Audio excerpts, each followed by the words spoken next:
साथियों नमस्कार। अभी एक बड़ी जानकारी सामने आई। जानकारी जो सामने आई वो आरबीआई द्वारा आई। क्या एक बार फिर से भारत में नोटबंदी जैसे स्थिति फिर तैयार होगी? क्या एक बार फिर से लोगों को बैंक के लाइन में लगना होगा अपने पैसे बदलने के लिए? इसी को लेकर एक जानकारी सामने आई है।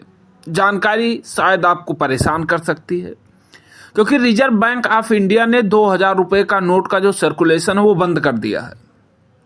आरबीआई ने बैंकों को 30 सितंबर तक का समय दिया है नोट को जमा करने और बदलने की सुविधा देने के लिए। लोग 23 मई से नोट को बदलने की जो प्रक्रिया है वो शुरू कर सकेंगे। एक बार में सिर्फ 20,000 रुपए की रकम बदलने की सुविधा दी गई है।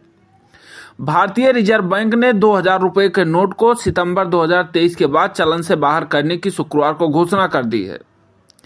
इस मूल्य के नोटों को बैंक में 23 मई से जाकर बदला जा सकता है। आरबीआई ने कहा है अभी चलन में मौजूद 2000 रुपए के नोट वैध रहेंगे। आरबीआई ने बैंकों को 30 सितंबर तक ये नोट जमा करने और बदलने की सुविधा देने के लिए कहा है।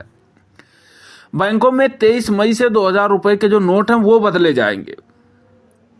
हालांकि एक बार में सिर्फ 20,000 रुपए के मूल्य के ही नोट बदले जाएंगे। आरबीआई ने बैंकों से 2000 रुपए के नोट देना तत्काल प्रभाव से बंद करने के लिए कहा है।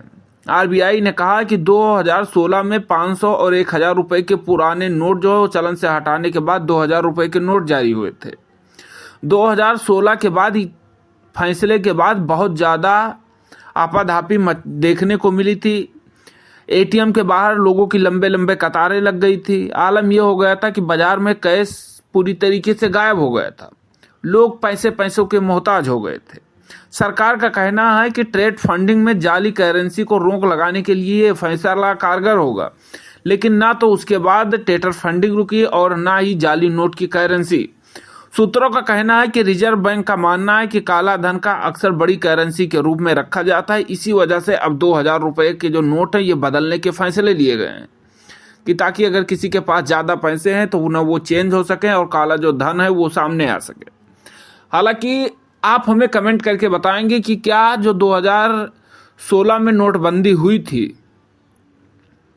उसमें सरकार काला धन को पाने में या काला धन जो थे उसे सबके सामने लाने में, ऐसी चीज़ों में क्या सफलता उसे मिली थी सरकार को या नहीं? आप कमेंट बॉक्स में हमें कमेंट करके ज़रूर बताएं।